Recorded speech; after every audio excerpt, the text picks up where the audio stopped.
A mina do Freixo, situada no concello de Monforte de Lemos, foi unha das minas máis importantes de ferro de Galicia.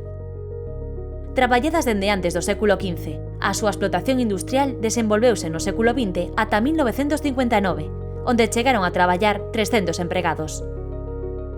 En 1924 construíuse un funicular para transportar o mineral ata a estación de ferrocarril de Canaval, no concello de Sober, e a 8 km da mina. Pero dese funicular, hoxe en día, só quedan algúns cimentos. Despois, se levaba por tren ao cargadeiro que a empresa posuía na ría de Vigo, en Rande. Desde ese punto exportábase a Alemanha. O xacemento do Freixo ten unha orixe sedimentaria.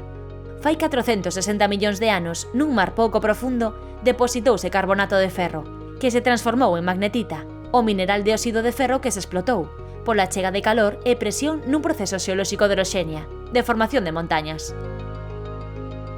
A explotación foi principalmente subterránea, e o arranque era por medio de martelos pneumáticos explosivos. A casa de máquinas construíuse en 1925 e consta dun corpo para os transformadores e unha sala de compresores.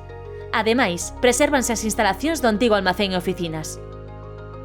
Cara a 1950, instalouse un taller de trituración e lavado, do que se conservan os restos.